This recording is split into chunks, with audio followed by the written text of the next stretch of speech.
a lot of desk toys. Let's see. Is that getting everybody or is that just getting me? Let's find out. Somebody else talk. I like to move it. I like to move it. I guess I can check on There my it own is. YouTube. Success? Yeah, there it is. Listen, live stream producer is only one of my 16 hat titles. Yay, okay, good. Intro music was playing. Now we have display capture for audio. Whew. Okay, yay. So, as I was saying, genuinely, I want to thank all of you guys for joining me on this insane adventure that I have convinced everyone to go on. If you have only been watching us on YouTube, the behind the scenes of this is that we played most of the way through the Scarborough season, edited these in the intervening weeks, sometimes less than 2 weeks, 1 week in between the time we played and the time it needed to air. And then we also had to scramble to make the monsters, to have one at the museum every week. We did not always succeed in having the episode out every week. We did succeed in having a monster out there every single week. So thank you. This was an insane idea, and I am so happy that all of you guys wanted to come and do it. So, Stacey, are you the main one that did the editing on top of all your other? We also had Jacob Earl helping edit. I edited about half. So yeah, and thank you, Alan, for running this game. So you haven't run a game since second edition. How was this different? In some ways, it was easier, I guess, math-wise. I think the next game that I run would go a little smoother. I hate any kind of bog down for rules, so I'm much more likely to just make a decision and run with it, and then find out if I was right later. So, you know, yeah, it's D&D is always part story and part rules maxing to figure out if something works or whatever. There's always part of that. Yeah. So I think if I get more familiar with the rules, that'll be more streamlined. I think every D&D session has like a rules tech, and every now and then, if that often fell to Leah or Tony to be like, you can't do that, you can't do that, that'll work. Yeah. By the way, your turn's over. And I never mind that. That's always very helpful. Absolutely. Yeah, fun stuff. And I liked it. I like this edition. I will rules lawyer to save the life of a dog. Okay. Let's just make that known now. Rules lawyering right. does save dogs. Did the dogs ever show back up? No. No, they stayed. They stayed at home. Yeah. Never got to talk to them. They're at the Abbey being good dogs. Being well cared for. We can talk smack right now because he's not here. That you want to talk to anything else in game, because it goes poorly every time. Yeah, but if I talk to the dogs, it'll only go poorly for Rue specifically. Oh, also, Maybe. I should tell everybody that if you have not watched the entirety of the campaign, this will contain spoilers. So fair warning. I know that there is a lot of it to get through, but this will definitely contain spoilers because we're going to talk about the entirety of season 1 and probably stuff coming up for season 2. So just so you know. But yeah, so and then like I'm still here, guys. I just have to walk and get something. Sorry. Yeah, no worries. So Lexi, this was your first ever D&D. How did this compare to what you thought D&D was going to be like? I thought it was going to be a lot harder. I was very intimidated by like what D&D was because I'm very, very bad at math. And I was really worried I was going to struggle, but everybody was so welcoming and kind and fun and whimsical that like it just felt easy. And it felt like, a fair day with dice instead of patrons. Nice. Which is, I think, how it was described. I don't know if it was you, but somebody described it to me as that, as fair improv with dice. That was apt. Yeah, that's fair. Hey, Speaking of dogs, Yeah. there's a Roo. Am I in? Can you see me? I I'm can- trying to join. I can hear you, but I can't see you yet. You're gonna have to turn your camera on. The tame room. Ming, am I working? Am I here? Not yet. Escort Yeah, you. the camera. Squares. Technical difficulties.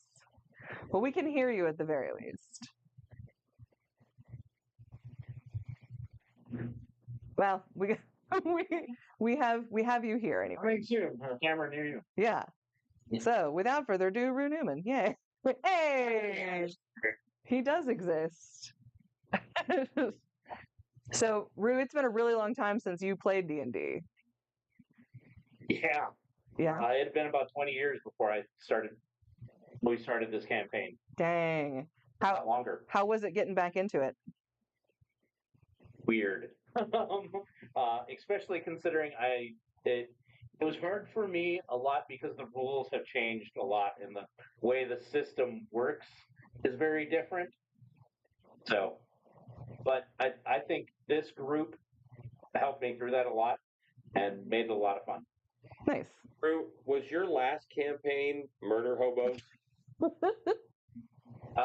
No, it was a lot of freeform, just all theater of the mind completely. Yeah, but did your group kill a lot of? We barely killed anyone ever. Okay, Maybe. got it. So, It might have been Shadowrun and I killed a lot of people. yeah, there's no getting away from that in Shadowrun. So, Chris, Yeah. so you and Leah and Tony and Vess, you guys all play D&D on the regular. Yeah. And was this weird playing a character that you already play in real life? I mean, not really, because it was just playing. It was just playing the character in a slightly different way and less sweaty. Leah, same So question. it was, yeah. Because you've been playing Raisa for a Weirdly long time. It was a struggle because Raisa has been around for 20 years now, and dumbing her down to level 1 and taking away the background that was already there and establishing kind of a new background to put it into a character archetype and a specific cleric class was a little challenging. I mean, definitely. Yeah. Playing it in a game and playing it at the museum are very different because Eric in the game was way dumber than I play Eric at the museum because Eric at the museum has to be able to help people. Right. Well, and And also, I will say, dude, this was tough for me because there's a certain way that I interact with all of your characters, but then as a DM, I have to interact in different ways. And, honestly, sometimes like looking at you guys are a trigger for an accent or a trigger for character. You know what I mean? Because that's your part of the environment. So then having to do other characters while seeing very familiar characters to another character that I play was a little weird. And Vess, you haven't actually gotten to play Landrum at the museum just a ton. What was it like kind of getting to build some lore for him?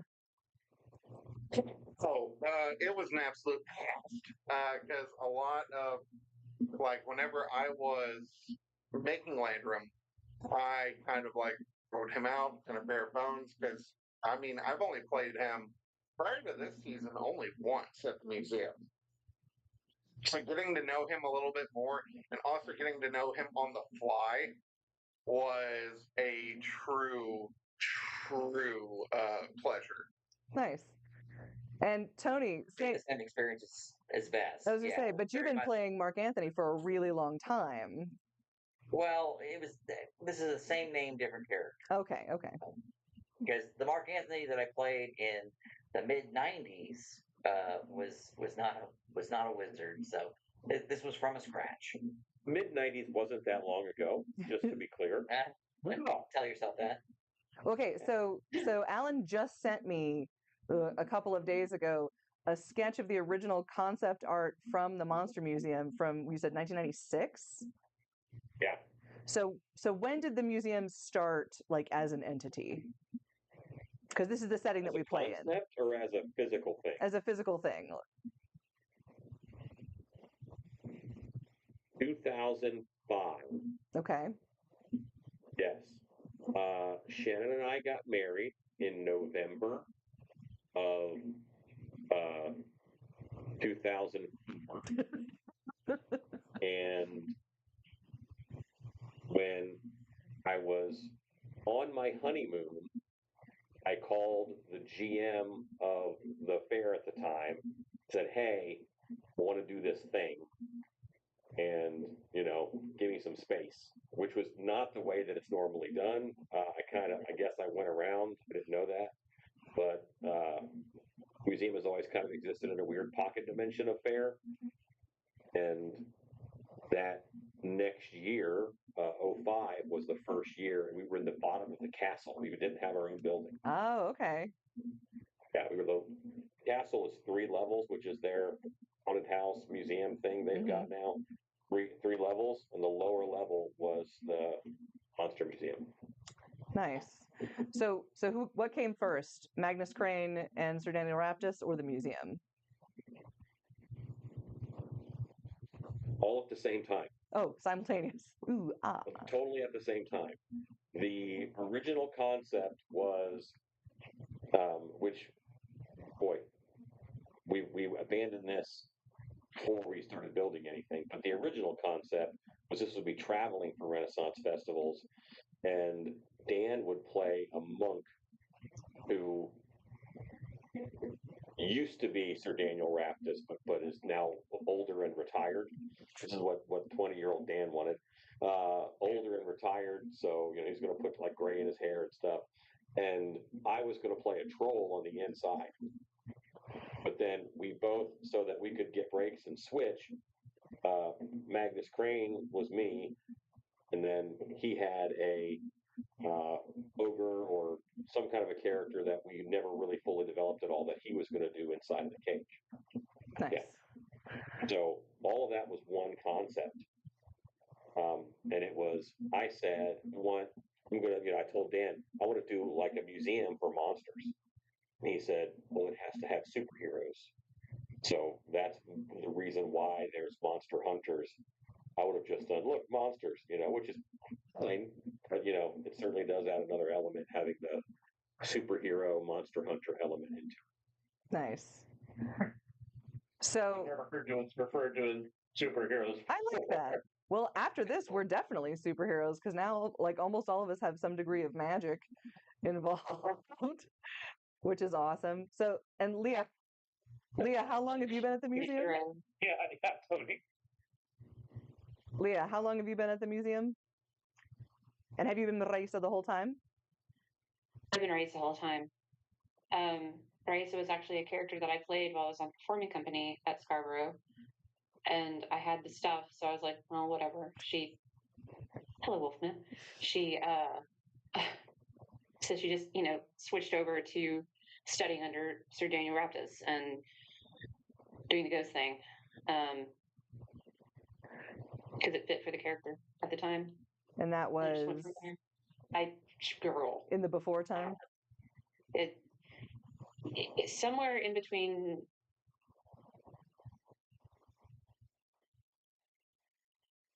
It's sometime between like 2009 and 2011. Nice. Is when I came onto the museum. Okay. Somewhere in there. Nice. I don't even know what year it is now. I can't help it. I totally wrote 2025 on something yesterday. Yep. Oops. Well, I think, Chris, you came in the same year as Rue and I, yeah, 2021. Uh, Came the year after. 20, 22 or 23, I think. He came in after you, Stacy. Okay. So maybe 22 or 23. Okay. So Mm-hmm. and then Lexi, you were on cast. I think it was 23 because I think this was my third year. Okay. When I met Lexi, Lexi was actually a baby. I was Yeah. So yeah, I think it was 2011. I was on cast. I played a character named Leonie, who's like a painter, and then I played Rose, the character I play now. Nice. And I, like Leah did, kind of just retrofitted her to be a monster hunter because I already had the garb, and I was like, she's a little scary, I guess. She's not very scary, but The spider thing that you threw into your bio was a shock to me. I was like, what? Spiders? Really? yeah, she has a whole army of them. That's awesome. Yeah, I didn't utilize it because I was still getting the feel of D&D, so the improv was a little restrained. But I'm hoping season 2, I get to talk about my army of spiders a lot more. Yeah. Well, like in my that's one head, thing They're I'm going gonna to be in the Underdark. Dun dun in dun. my head, Rose has like spiders crawling on her just randomly at all times. And if I could figure out a way to make that like actually happen at fair, There are just well, maybe not at fair, but there are classes that allow for like pets and things like that. So I have a guy. yeah, we know people. Eric and Rose are not going to hang out. Not into spiders. So would have us getting into the back of that spider resulted in a significant side quest, Alan? Getting into the back of the spider? Yeah, the spider that was on the wall when we first came to the. Yeah, the stuffed spider. Oh, that was actually not to say you overthought everything, but that was just an exhibit that had gotten finished but had never Yeah. gone to the museum. It was just a taxidermy spider. It was a giant spider that they had stuffed with sawdust to display it. I feel that in my soul. Yeah, a little bit of overthinking was happening. Where's Yeah, my I didn't want to stop it at all, but I was like, this is just a nod to the Monster Museum that y'all are looking way too hard at. That does not surprise me even a little. There are times when you overthought, and there are times when you underthought. Like Kobold. You have to Blame Eric. have a serious trouble. Had to go first, so he went first. Tony, what'd you say? I said at first level you have to have a serious trauma. Like the whole party has to go through it. Nobody died. Yeah. 5 kobolds. 2 traps and a rock. Yeah. Record, I removed some traps because, Good. he would have died. Yeah. But Yeah. We very nearly died as it was. Real tears. Real tears. Later. my Roads. I was fine until I plummeted down a rope, and that was the only injury that Landrum took. I feel Eric knows how to throw hands with giant creatures. As soon as it involves anything that requires brain power, he's not the character you want. Rand says bonding through adversity. Yes, correct. So Vess, since you're top right at the particular, or top left at this particular moment, favorite moment from season 1? Also, who's your friend? Heart attack. okay. So, real talk. Being a star, I didn't actually watch any of the other episodes until after the season was coming. I didn't want to name it. So, getting to meet Sir Gerard for the first time, completely blind, one of pretty much the entire year.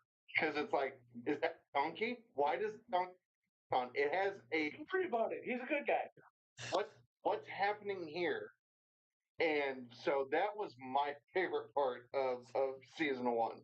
Just Landrum Flute immediately taking to a donkey.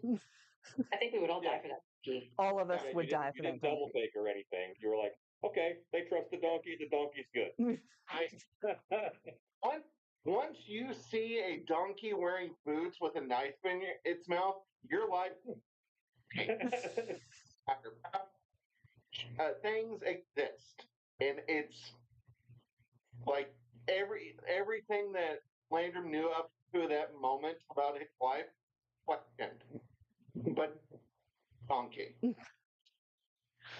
The donkey saved our lives. That donkey saved her life a couple of times. Yeah.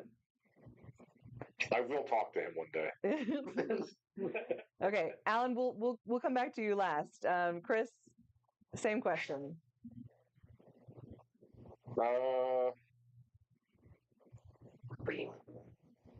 Favorite moment of season one, probably.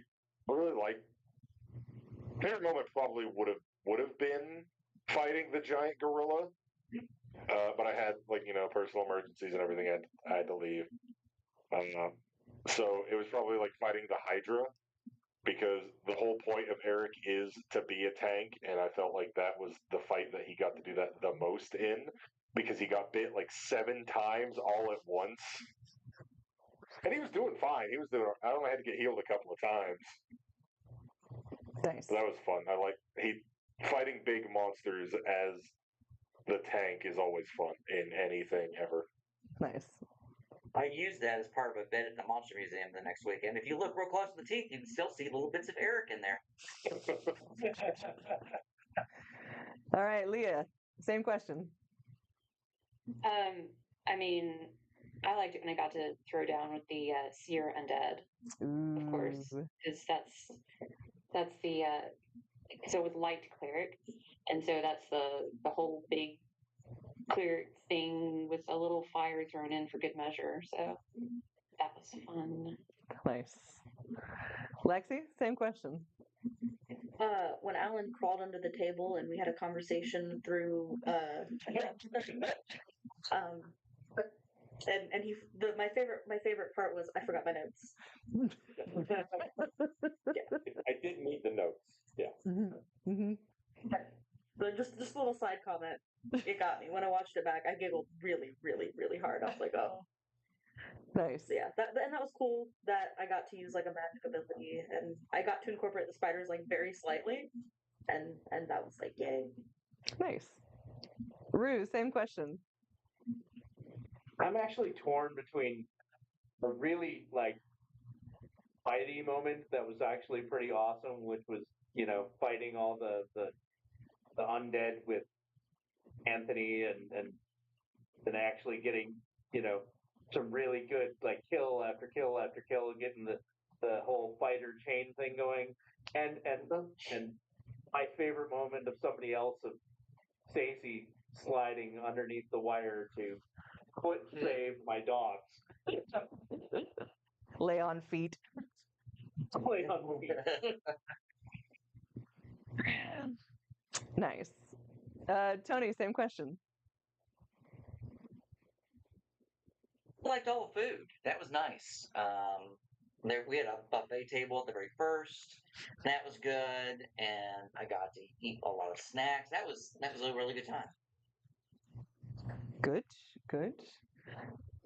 I think for me it was making the what felt like a very pressured decision to try and chase the cat guy into the portal, getting stuck and then getting bodied into it by Eric.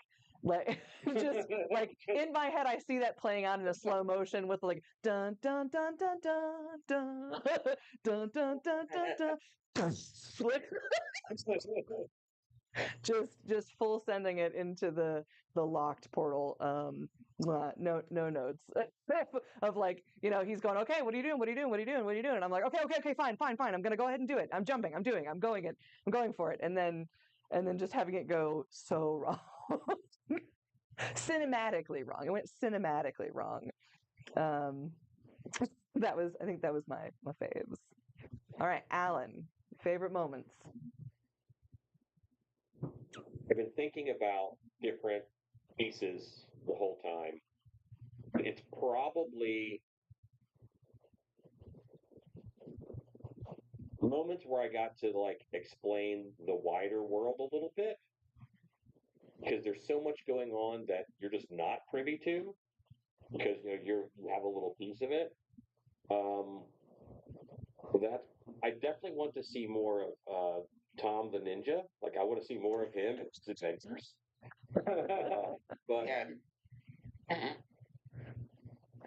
also And definitely any time that Eric wanted to talk to an animal, I had to figure out how to not make it straightforward because there's so much information that you could have gotten if it was just straightforward. And yeah, so figuring out how to not derail, but not Screaming and freaking out. Your response to every time I talked to an animal was in some weird way. Like you're saying that I'm surprised that I want to keep talking to animals. No, I want to keep talking to them because it's always really funny. And you'll talk to Rue's dogs. Oh, they're gonna say some you're asking questions to a mouse about big happenings around it. And I think mice have very small worlds. That's fair. My favorite was the bird. Oh God, the bird. Tell me. I changed my answer. My favorite moment was the bird. I forgot about the bird until just now.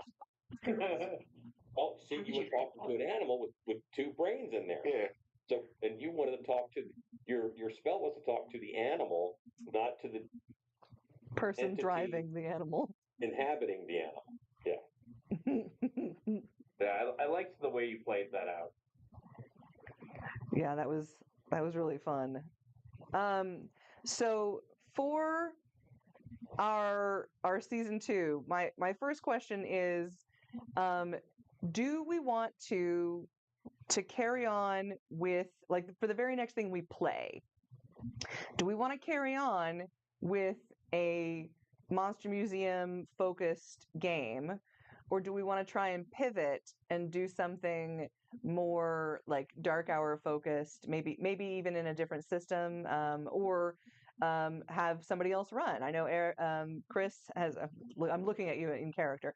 I know Chris has kicked around some ideas for possibly a Dark Hour centered campaign. What do we think?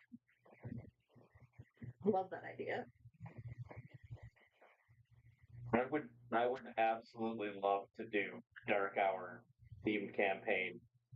The only problem with it is like that has to be full motor hobo. Like It just depends on the setting and like what the actual campaign is. Mm-hmm.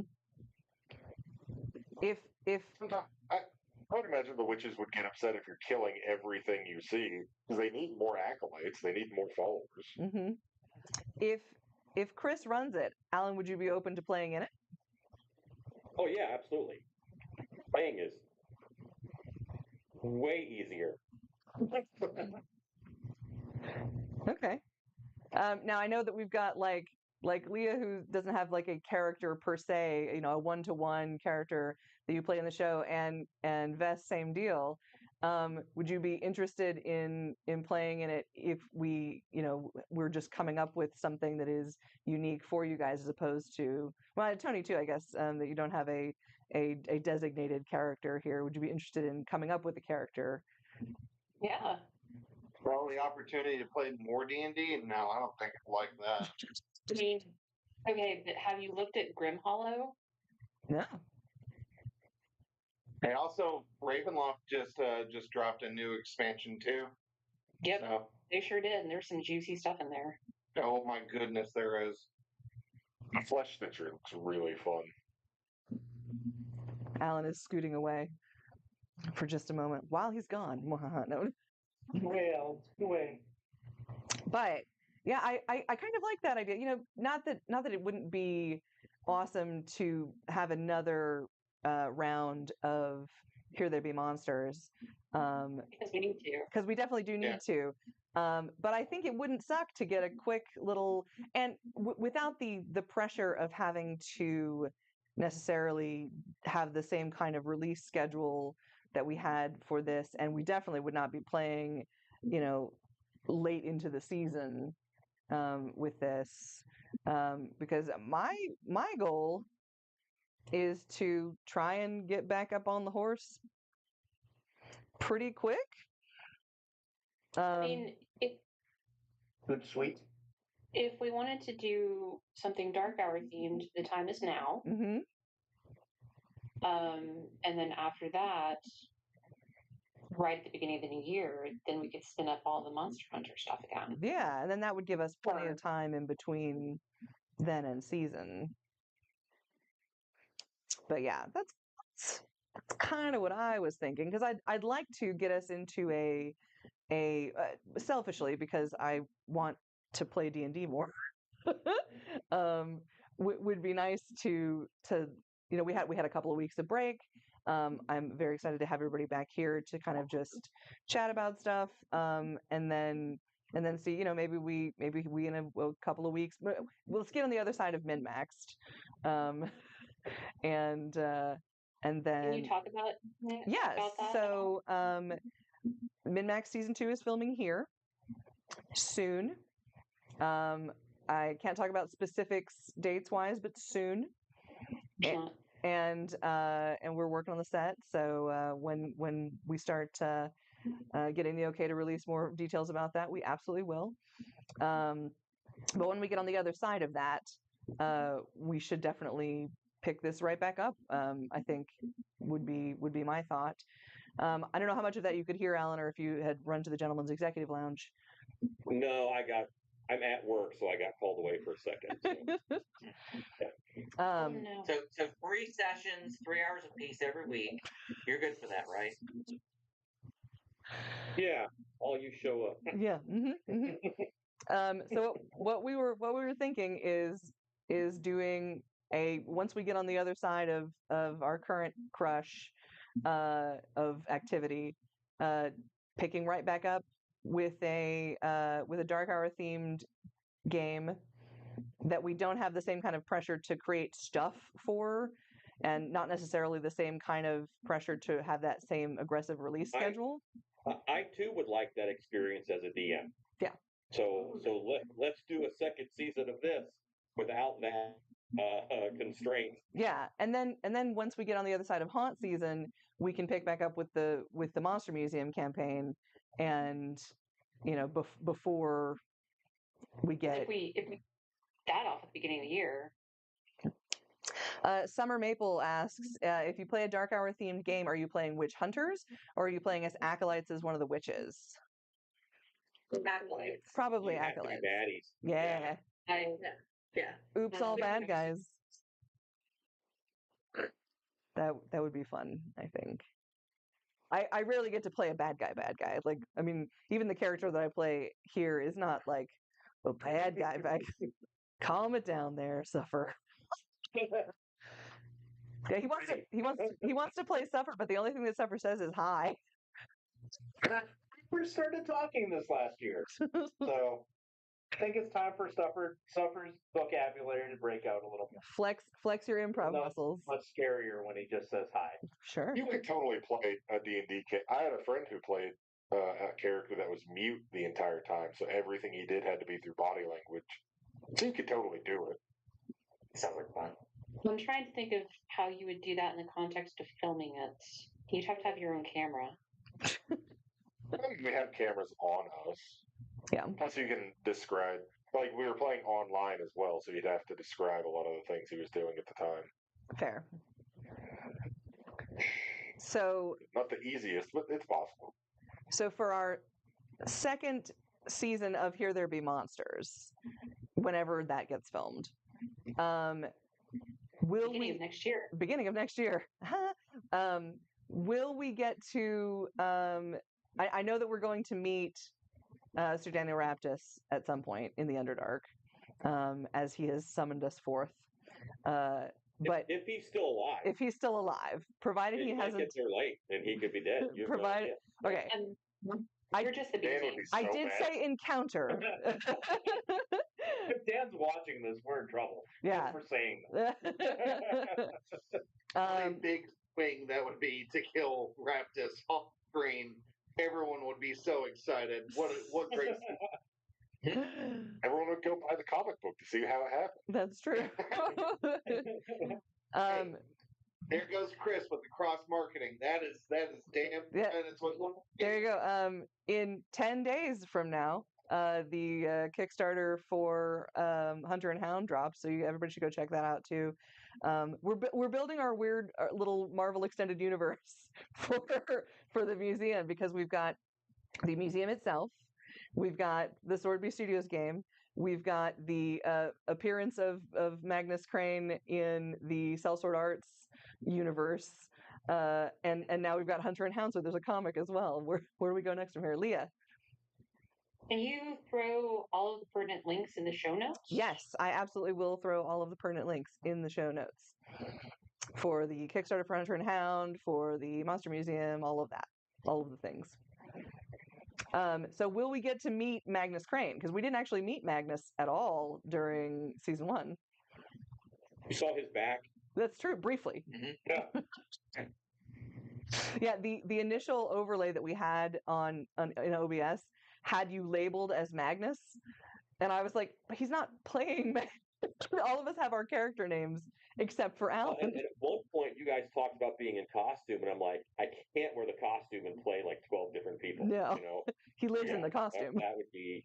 See, and it's funny you talk about that, because coming into this game and when we first started the campaign, that I was having, like, that first episode that we did, I was having a really hard time trying to do Lucian's accent without being in Lucian's costume. I was having a hard time wrapping my brain about that, and then, you know, once season started, it became easier. What was the like biggest struggle that you as a player had going into this campaign? Starting with Vess again. Oh, I think for me, because we filmed the last episode, the first episode of the Landrum was at the tail end of a very long day. So and a lot had happened, and Tony and I were actually running our new players through a test game. So I came in after y'all had established a world, and there had been character development and explanations of what all was going on, and my improv skills got absolutely flexed, because I was like, I have to go along with this, and I don't know anything that y'all are really talking about. I was doing something else instead of listening to what y'all were doing, and it would have been really important for me to have done that. So Would it help? Yes. so I just got to be like, just dummy confused at the table and in real life. Be like, oh yeah, no, all this is new to me. So let's just keep going. So that was probably mine. Chris, same question. I would say the hardest part was like those couple of times we had just like really late nights. Playing D&D is a lot of fun, but like doing it for that long is mentally draining. So, like the nights that we were doing, like, you know, going until, what was the latest night we were there? Till like almost 2 a.m. or something like that. 1:20 a.m. Yeah. Like that day was the hardest part of filming all of this. Probably worse for you because you were actually at work, like location wise. Also true, yeah. Leah, same In a question. room that I had just stressed out about finishing up for that. Mm-hmm. Leah, same question.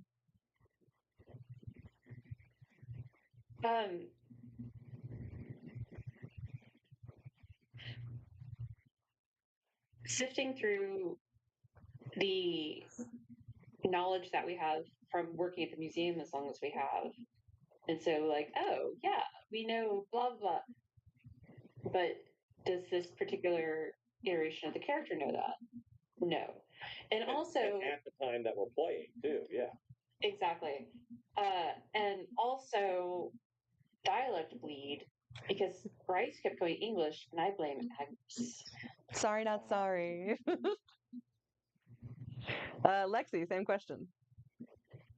Learning an entirely new game. Like, especially figuring out like what I was doing technically. Like, I can tell a story that part made sense to me, but like figuring out, okay, what dice is what. That was a struggle for me. So like the technical aspects of it were hard, but very rewarding, and I'm glad I did it. Nice. Rue, same question. Getting back into after not playing for so long, and back when we played, it was all literally theater of the mind, and absolutely everything was if we said it and the DM thought it was okay, it was cool. That was how we just did everything. We very rarely ever even rolled dice or anything that we did. It was all rule of cool. If they thought it was neat, we did it.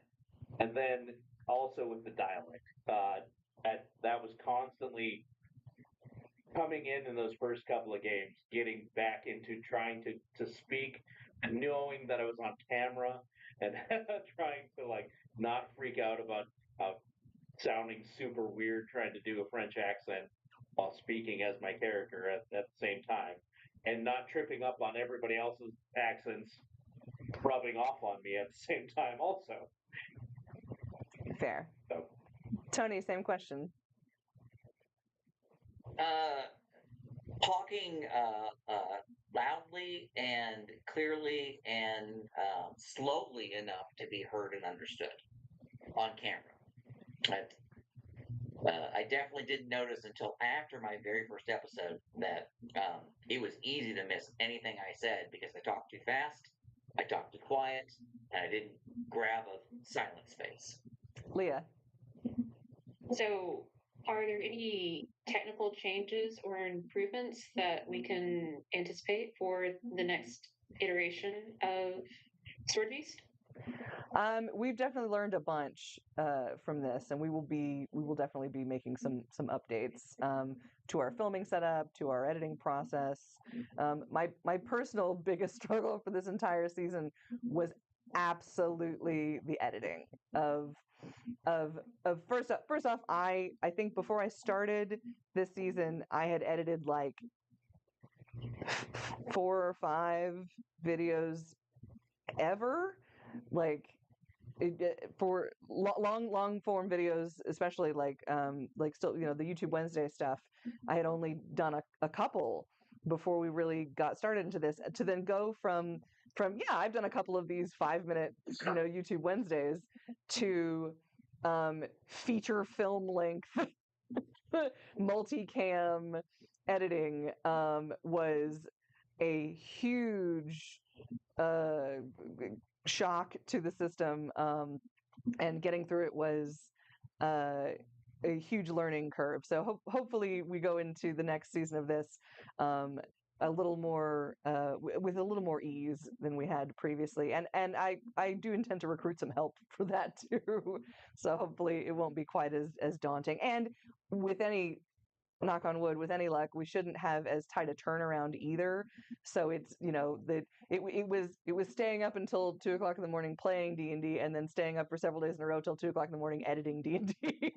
On the bright side, it was entertaining enough. Like, I feel like we put together an engaging enough game that having to watch it multiple times in a row did not burn me out on you guys.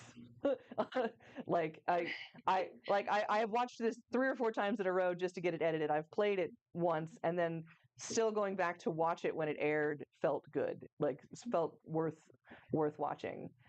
And then going back to Alan, biggest challenge you think you as a person had coming into this?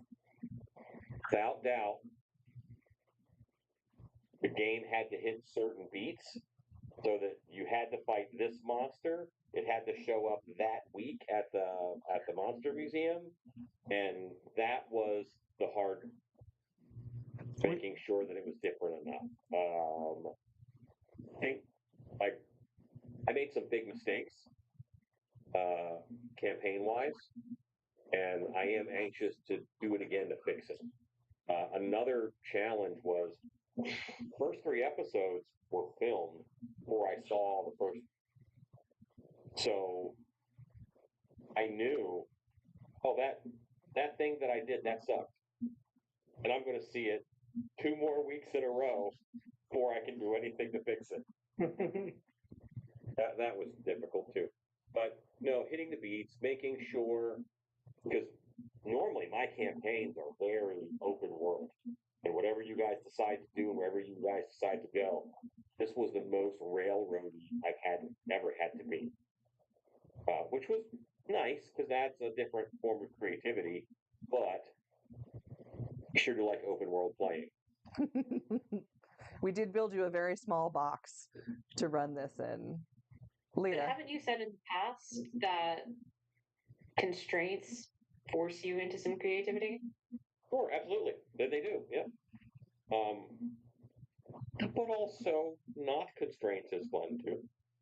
Yeah. So, Alan, do you have an idea of how you would like to format our next Here There Be Monsters game in terms of gameplay notes that we're going to see reflected in real world items at the museum? Because the one a week was ambitious. But boy, was that whenever we pointed that out every week, that was like watching people react to that and to the news. That was great. That was like people really responded well to it. People did like that. Yeah. And it's actually something that I want to keep, except I want us to play a natural game.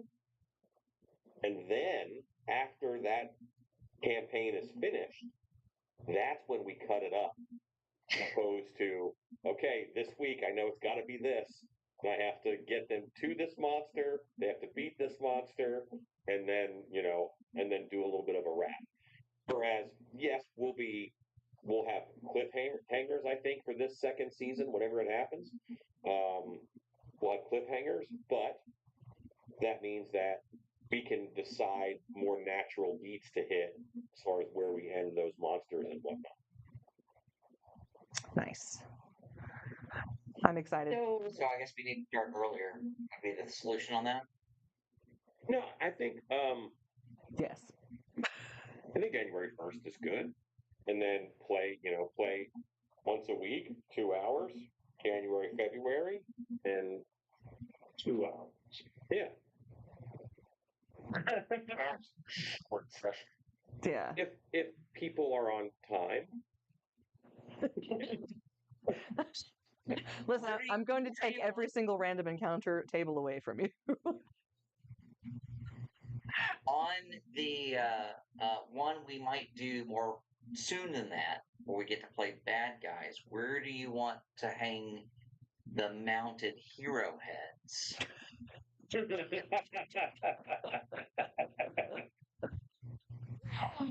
I would love to do that to Chris.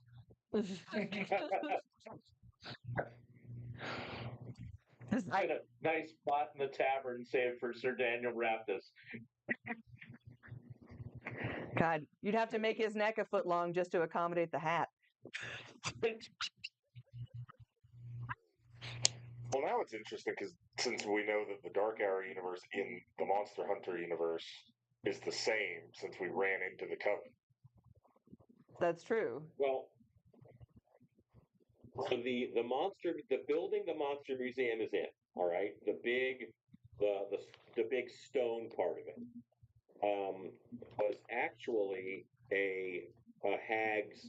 It was Nocturne Keep. I don't know if you guys have any of you guys ever heard this, except Leah probably has. We called it Nocturne Keep, and it was a hag's fortress that could magically move around that we confiscated and kept it there. And the way that it moved around was this big cable thing full of gems, and that was all upstairs. So like no one ever saw it. But Peg Powler was the hag that we took it from. That's And amazing. It never came up, but Peg Powler was the hag that you guys were fighting at the end of the game. So the hut Thanks for that she showing us was the at. That's on us. I was trying to find out info, but y'all just wanted to just kick the crap out of her, and I was like, well, We're trying to find out info at 200 yards away with rockets. hey, I was out of rockets. And, that's fine. I've shot all my rockets. Now is the time for She questions. owed me a thank you, and I never got it. Oh no. Tune in next season. You'll see Landrum's thank you. Can I ask a question? Yeah. Did and it's still around again? Did you guys have, aside from Sir Gerard the donkey, aside from him, did you have an NPC that stood out or that you liked? Beth, start with you. That guard that we ended up murdering, I liked him best. That's How such you a ended up murdering? yeah. The one little hut that was like Yep. walk out. Yep. The little shack guy. The one who kept us talking the entire time. Yeah. Yeah.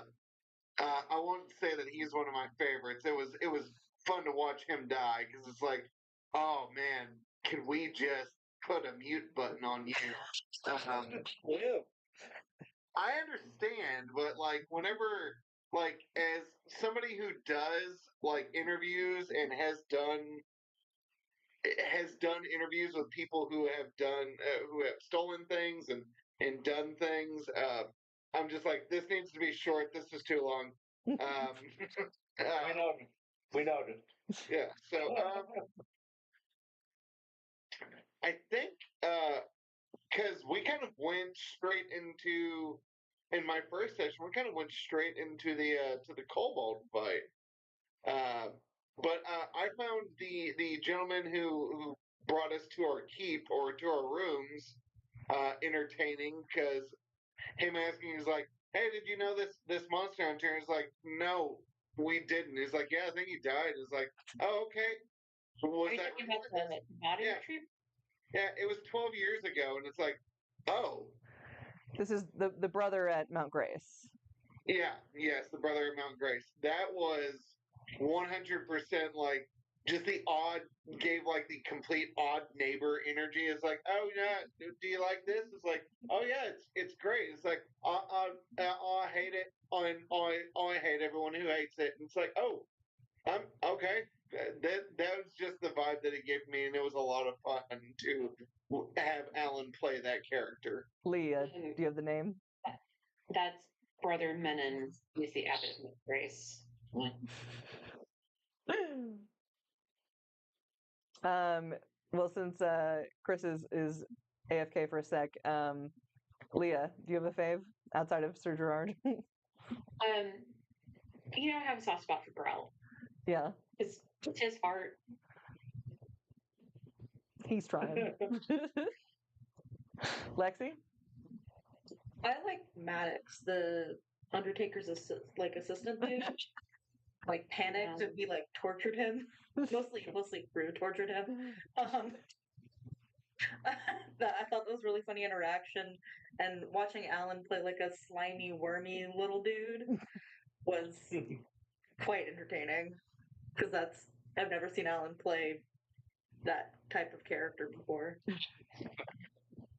That submissive, soft, like weaker.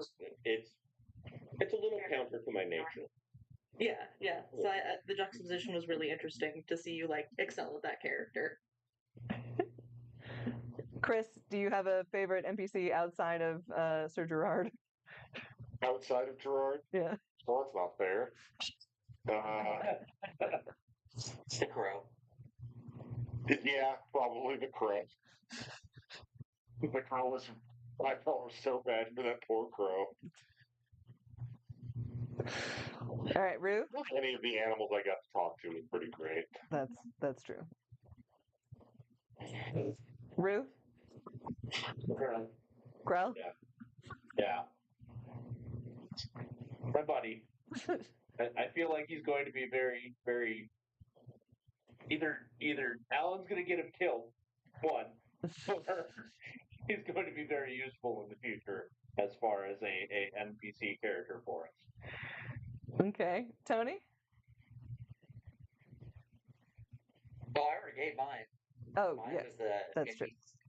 Yeah, the guy that we killed. Second answer. I think my favorite was the guy who was missing an eye. No, not that one. No, not that one. So hopefully, without me having this, like all the guys who work at the places, they're retired. Like they've been injured and they can't do it anymore. So they all have hideous burn scars, or they're missing an eye, they're missing an ear. Yeah. Mhm. Now, I enjoyed that flavoring of our guys who are taking care of everybody else, where they're like they are both um very invested in helping us succeed in this and also deeply frustrated with us. And I 100% could see that as like, listen, I know how to do this, but I cannot go and do this anymore. And so now I have to teach you how to do it. And you're probably going to go get killed. And so I loved all the oh, they sent you to do this? Sure. you're, you're gonna die. I think a bit of that is healthy. yeah, Yeah. some incredulity at our survival. Yeah, What absolutely. did you say? Like 90% of the class that from the last class that came out is dead? It was something like that. It was just like you two were the ones that were left. Hmm. Mhm. So I want to open it up to the chat That's really why. quick to see if anybody who's watching has any questions that they have about the season or about where we're going from here. Give you guys a couple of minutes to get those in while we're wrapping things up here. As much as I would love to say, I've actually got to head off because I have a show at 8 to be at. So Thank you for coming by. I really appreciate it. yeah, once again, everyone can't wait to do this some more. Thank y'all for having me, and y'all have a good evening. Good night. Break a leg. Break a leg. Thank you. All right. Bye. He and his wife and his daughter are in Capel, the local theater's production of Gypsy right now. Yeah, the whole family. That's cool. That is cool. Yeah. But yeah, I just like this was insane. Like I know that none of us have played on camera before, so that was definitely a different experience playing knowing that an audience is going to be watching it, or in the rare occasion that we actually got the live functioning, knowing that people are watching it live was kind of wild. Alan? This was the worst season we'll have. Yeah. Like this will happen again, and I know that in retrospect, a lot of things are easier to see, but I'll make all new mistakes the next time I get to do it, as opposed to making the same mistakes. But yeah, this is the worst it'll be, and I'm excited to go again to see how much we can improve as a campaign, as characters, but also as a form of entertainment and as something for people to watch and enjoy. Yeah. Leah? Honestly, not cussing at bad rules is hard. I think you win the prize for swore the most. You did. Thank you. Okay. And Patrick is in here and he's nodding at me. He's like, yeah. Question from Rance. Alan, biggest challenge adapting the Monster Museum world into the D&D system? Once you go magic, you can't go back. That was the hard part, in that as soon as certain spells are cast, right? Well, that changes the flavor of that character because we're playing these characters in the past, and magic is the only thing that separates this world from that world, and that is what I wanted to do, and that's why it was important, like framework wise, this doesn't all take place in England. You know, you have to go to other realms, and we have to broaden this out. So some of this weird stuff, well, you can't do that here. That's a problem. You know, We went to a jungle for crying out loud. yeah, bought a big gorilla. I will say I'm sitting in front of it right now. I'm a little sad that we didn't get to some of this terrain. Terrain next time. But that also is a struggle because we got to make a lot of really cool terrain, but we like without spoilering things for ourselves. You know, it is hard to anticipate what's going to be useful or helpful or you know. So that was the thing. Leah, you have the excited fingers. Okay, but we know we're going to the Underdark next season. That's true. Can we bust out with some UV? Trips. Upgrade mists? I'm game. Am I being When you do your looked at? fingers like that, it looks like you're super fast. Because you'd probably be responsible for helping us hang the UV lights. Oh, I'm just. Oh, he's like, oh. yeah, I think sure we could do that. Yeah. I mean, we're in the Underdark, so I mean, not everyone has dark vision, so we'll have to get equipment for that. I But don't think Does anybody anybody? has dark No, vision. nobody has. We're all humans. The True. only D&D party in history. so we're gonna have to get some equipment for that, Alan. So many torches. Maybe you already have some. Dun dun dun. You have stuff. A lot of No idea what it does. That's kind of cool. Yeah, we're gonna have to have a sorting through the have the loot day. Underdark. Yeah, we'll need some like goggles of dark vision, Alan. But yeah, like some really cool myconid situations and stalactites and stalagmites. Yeah. That's, Oops, that's all the fluffy caves. side of the Underdark. Listen, let me have my happy thoughts. Silly. Way more spiders. You can have your spiders and your umberholts and your driders and your You guys are supposed to get messed up by those Umberholts. So you wanted us to get messed up by Umberhulks and then go into a war? Look, you let it down. You could have made us fight them. That's true. You gave us an out. You made decisions that made that not happen. Look, I tried to fight them. I was What I wanted to happen, intervene.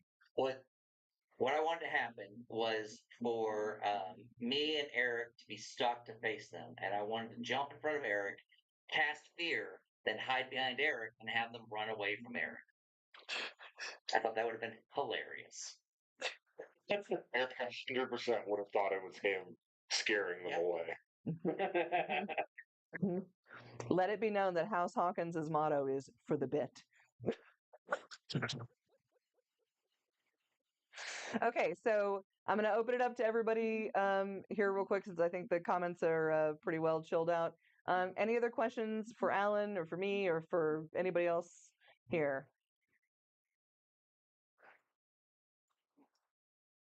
Bueller? so You're me from us? Comments. From you guys. Me? That was. So is our next situation going to be a Dark Hour themed campaign? And when are we starting, Chris? I don't know. Like I said, I would be open to DMing it if Alan didn't. You don't have it written yet? We talked about this 30 minutes ago. Right. Gotta get on it, Chris. I'm more than willing, right after we get back from Christmas, boom, start a regular night of D&D for this group for campaign purposes. Okay. Yeah. Are So you what if we did a one shot? a Dark Hour Just themed get- one shot? Our worstest. I would love to do a Dark Hour campaign. I would love to. But like time wise, Maybe it's a shorty, like not strictly a one shot, but like maybe not a full fledged Fair campaign. game. Yeah. Yeah, 3 or 4 Well, seconds. The idea I had for it, anyways, was if you didn't want to DM it, if I was doing it, it's Frankie has been given too many tasks by the witches to get done before Halloween. So he's gotten some of the other acolytes to go on do some of the missions for him. So it's like, oh, Baba needs to get the werewolf pups wrangled up because like some of them have gone a bit feral, so you got to go handle the werewolves. Or Corvahai wants a necklace from a rival mummy lord. Go into his tomb and get it for her, like that sort of thing. Nice. So it'd be very episodic. Like, here's the simple task. Go accomplish this. That'd be fun. Okay. So Level, do you think? I could see that going into the new Ravenloft stuff really easily. You thinking you want to do a first level, or you want to do them higher? It's up to me. Everyone would start at level 5. I was just say, if I never play a first level campaign again, it'll be too soon. That was painful. So painful. It would not have been that bad if you guys had rolled Anything. Oh my god, it rolled so bad. Terrible the entire time. Genuinely, that first 3 shot. If you're watching this and you don't know, we shot the first 3 episodes in one day, and on that day, none of us could roll for shit. It was so bad. It was bad. so bad. Like I feel like statistically anomalously bad. It was rough. Rolling. Correct. It was I've never garbage. seen in the same day back-to-back ones and double ones rolled in the same day. Yeah. It was brutal. It was brutal. So yeah, that session, that level 1 was rough. But yeah, I think if we keep it to a maybe a 3 shot. How's that sound, Chris? That's cool. Yeah, we got to get on the other side of our current big project. But after that, I think we'll have maybe a little bit of time. We can shoot some midweek evenings. Possible. Es posible. Oui, es The posible. hardest part is going to be now that the Cryptid Museum is open. We're going to kind of have to do it on like a Monday or Tuesday. Yeah. Well, would it need to be in person, or would we do remote like this? Do remote like this. This isn't terrible. And for something that's different. Yeah. probably easier to edit. Maybe. And then you do finale. in One person. audio channel. Say again? Yeah, you do finale in person. Yeah. Nice. With in-person session 0 and an in-person finale. Okay. That'd be fun. Yeah. Yeah. In character. Finale. His brain working, and I can see him getting tired. Well, we run over our hour just a little bit, and I promised Lexi I'd get her out of here in a timely fashion. So thank you guys so much again for being willing to come back and chat about season 1 and everything. And thanks everybody for stopping by to watch and engaging and for watching season 1, which was I think we're giving campaign 4 of Critical Role a run for their money in terms of episode lengths. So we will endeavor to shorten those up in the future. The ability to chop for cliffhangers cannot be overstated. Heard. All right. Well, thank you guys so much. And on behalf of myself and everybody who is now a part of Sword Beast Studios, I'm going to say go make nerdy stuff. Good night. Have everybody else leave before me. Bye.